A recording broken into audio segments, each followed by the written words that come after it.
ಆಗಬೇಕಾಗಿದೆ ಇವತ್ತು. ಒಂದು ಎರಡು ಇವುಗಳ ಬಗ್ಗೆ ನಮ್ಮ ಬಾಪುಗೌಡ ಪಾಟೀಲರು ಬೆಳೆತಿದ್ದಾರೆ. ಅದೇ ಕಾಲಕ್ಕೆ ನಮ್ಮ ಸದಾನಂದ ಬಾಂಬ್ಳಿಯವರು ಕೇಳ್ತಾ ಇರ್ತಾರೆ ಮೇಲೆ ಪ್ರಶ್ನೆಗಳನ್ನು.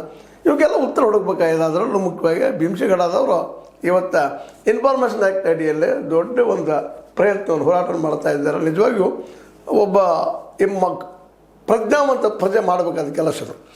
ಯಾಕಂದ್ರೆ DCC ಬ್ಯಾಂಕ್ ಇರ್ಬೋದು ಅಥವಾ ಕೋಆಪರೇಟಿವ್ ಬ್ಯಾಂಕ್ಗಳು ಇರ್ಬೋದು, ಯಾವುದೇ ಇರಲಿ ಅರ್ಬನ್ ಬ್ಯಾಂಕ್ಗಳು ಇರ್ಬೋದು, ಇವು ಜನರಿಗೆ ಸರ್ಕಾರದಿಂದೆಲ್ಲ ಮಾಡಲಿಕ್ಕೆ ಸಾಧ್ಯ ಇಲ್ಲ. ಸರ್ಕಾರ ಎಲ್ಲದಕ್ಕೂ ಹೆಲ್ಪ್ ಮಾಡೋಕ್ಕೆ ಸಾಧ್ಯ ಇಲ್ಲ. ಆ ಸಂದರ್ಭದಲ್ಲಿ ಜನ ತಾವು ಕೂಡ್ಕೊಂಡು ತಮ್ಮ ಸ್ವಾಯತ್ತ ಸಂಸ್ಥೆಗಳಿಗೂ ಸರ್ಕಾರ ಇವ್ರಿಗೇನು ಮ್ಯಾಕ್ಸಿಮಮ್ ಏನು ಮಾಡ್ಬೋದಪ್ಪ, ಸ್ವಲ್ಪ ಏನೋ ಅನುಕೂಲ ಮಾಡಿರ್ಬೇಕಿಲ್ಲ ಅಂತಲ್ಲ. ಆದರೆ ಇವೆಲ್ಲ ಸ್ವತಂತ್ರ ಇವೆಲ್ಲ ಸರ್ಕಾರ ಭಾಗವಹಿಸಲಿಕ್ಕೆ ಬರೋದಿಲ್ಲ ಅನ್ನೋಂಥ ಮಾತದ. ಯಾಕಂದರೆ ಕಂಪ್ನಿಗಳು ಸಾಕಷ್ಟು ಕೊಡ್ತೀರಿ, ಅದರಲ್ಲಿ ಭಾಗವಹಿಸ್ತೀರಾ, ಪಾಲ ಕೇಳ್ತೀರಾ, ಸಾಕಷ್ಟು ನೀವು ಇನ್ಫೋಸಿಸ್ ಇರಲಿ, ಮತ್ತೊಂದಿರಲಿ, ಒಂದೊಂದಿರಲಿ ಕಂಪ್ನಿ, ನೂರಾರು ಕಂಪ್ನಿಗಳಿದ್ದಾವೆ, ಸಾವಿರಾರು ಕಂಪ್ನಿಗಳಿದ್ದಾವೆ. ಅದರಲ್ಲಿ ನೀವು ಎಲ್ಲ ನೀರು ಕೊಡ್ತೀರಿ ಫ್ರೀಯಾಗಿ, ಭೂಮಿ ಕೊಡ್ತೀರಿ, ಮತ್ತೊಂದು ಕೊಡ್ತೀರಿ, ಎಲ್ಲ ಕೊಟ್ಟರು ಅದರಲ್ಲಿ ನೀವು ಪಾಲ್ದಾರ ಆಗ್ತೀರ.